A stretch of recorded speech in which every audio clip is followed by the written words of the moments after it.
All right, and we are back here on the GSMC Football Podcast. And for the second part of the show, we are going to we're going to recap the rest of the early window games from yesterday. So we'll start off with the game in London. So we had the Ravens and the Titans. Obviously, these two teams have played each other a lot over the course of the last few years, especially in the postseason. The Titans winning that game in Baltimore in 2019. Lamar Jackson's MVP season. And then, of course, in 2020, the Ravens in Tennessee defeated the Titans there. So now these teams play each other in London. Obviously, some players from those games are no longer with the team. So Ravens end up picking up the win, 24-16. They were up 18-3 going into half, and actually the Titans made things interesting towards the end. But the Ravens were able to hold on and win by 8.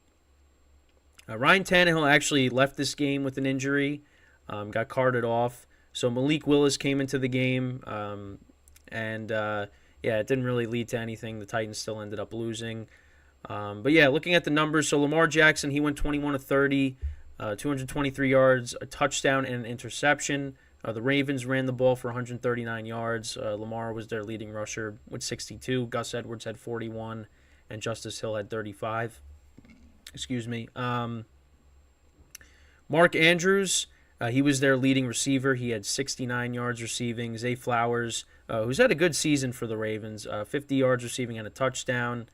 That's like the major stats when it comes to the Ravens. Tannehill and Malik Willis. Tannehill threw for 76 yards and an interception, no touchdowns, and Malik Willis threw for 74 yards. He went 4 for 5. Derrick Henry actually had a good game. He had a 63-yard run in this game and a touchdown. 97 yards in total for him. Tajay Spears actually ended up being their leading receiver because he had the late reception in the game that set up another score for the Titans. It was a 48-yard reception. DeAndre Hopkins only had one reception for 20 yards. So he had a good game last week. This week he really didn't do anything. The Ravens improve to 4-2. Titans, they dropped to 2-4 on the season. Yeah, the Titans, they're a team that looks like they're going nowhere. They might have to go into a rebuild because Tannehill, he just, the first couple years with the Titans, he looked good, but now I think they need to move in a different direction at quarterback. Derrick Henry's obviously getting older. They have DeAndre Hopkins. I mean, those guys, should end up on new teams next year, or maybe this year if the Titans decide to trade him. But we'll see. But yeah, Titans dropped to 2-4, Ravens 4-2. So we go into now Washington and Atlanta. Desmond Ridder has not lost a game at home, but that ended up not being the case yesterday. He did end up losing. Washington gets back on track. They improved to 3-3. Falcons dropped to 3-3. They end up winning 24-16. Sam Howell had 3 touchdowns to no interceptions. Terry McLaurin had a good game, 81 yards receiving. Curtis Samuel continues to be productive. He had another touchdown. Brian Robinson Jr., he also had a receiving touchdown in this game, as well as Antonio Gibson. And Desmond Ridder had a rough game. Passed for over 300 yards, but threw 3 interceptions in this game. And, Drake London ended up having a very good game, 9 receptions for 125 yards. But, the Falcons, like I said, I don't really think they're a team that's going anywhere this year. They've been competitive, but I think Desmond Ridder is not the answer at quarterback. So Falcons drop to 3-3. Washington improves to 3-3, and they will be playing the Giants next week. Then we go into the Vikings and the Bears. Obviously, the Vikings are without Justin Jefferson in this game. He's placed on IR with a hamstring injury, and the Bears coming off of a big win against Washington. I mean, DJ Moore had his monster game. Fields looked good. So, the Vikings, they kind of own the Bears. But I thought this time around it was going to be different. But the Vikings, although they didn't really play great, they ended up winning 19-13. And also because Justin Fields ended up leaving the game, dislocated one of his fingers. He left with a hand injury, but that was why he left. But he was not good in this game before he left. He was 6 for 10, 58 yards, and a touchdown. So they had to put in Tyson Bagent. At quarterback, their undrafted rookie, and he went 10 for 14, 83 yards. He also threw a pick. Bears actually ran the ball for 162 yards. Their leading receiver was once again DJ Moore. He had 51 yards receiving. But yeah, no passing touchdowns in this game. Badgen actually ended up having their rushing touchdown. So yeah, but Bears just again go backwards here after looking good last week. Kirk Cousins was, he was okay, 21 to 31, 181 yards and a touchdown. They really didn't run the ball. Madison was their leading receiver with 44 yards rushing, and the leading receiver was T.J. Hawkinson, 50 yards receiving. Jordan Addison had their only offensive touchdown in this game. That was a 15-yard reception, I believe. So, yeah, and actually the Vikings had a defensive touchdown in this game. They got a fumble recovery, and they ran that back. So that put them up 19-6, and then the Bears had the touchdown. So 19-13. Fields, I don't know what his status is going to be. We'll know as we progress through the week. But, yeah, so the Vikings improved to 2-4. Bears dropped to 1-5. And, yeah, we'll see what happens now with Fields and his injury. So now we move on to the Bengals and the Seahawks. This one was actually a good game, but it was low scoring. Bengals ended up winning 17-13 over the Seahawks. Geno Smith kind of had a rough game. He did pass for over 300 yards, but he did have a couple of interceptions. Kenneth Walker had 62 yards rushing and a touchdown. Tyler Lockett was the leading receiver with 94 yards. Bengals, Joe Burrow had a pick. He had 2 touchdowns. He passed for 185 yards. Bengals really couldn't run the ball yesterday. They only ran for 46 yards in total. Joe Mixon was their leading rusher. He had 38 yards rushing, but yeah, they just couldn't get anything going on the ground. Jamar Chase, 80 yards receiving. He was their leading receiver. Tyler Boyd had a touchdown in this game. He had 38 yards receiving. But yeah, not a lot of scoring in this game. It's kind of a defensive battle, defensive struggle. The Seahawks had their opportunities at the end. They could have won this game, but they just they couldn't get into the end zone, and they ended up losing that. So the Bengals, they improved to 3-3. Seahawks dropped to 3-2 on the season. Then we move on to the Texans and the Saints. Texans taking that 20-13. So C.J. Stroud continues to play well. Although this game was kind of rough for him. 13. He only completed 13 passes, 13 for 27 in this game, 199 yards passing, 2 touchdowns and a pick. Devin Singletary was their leading rusher. Nico Collins was their leading receiver.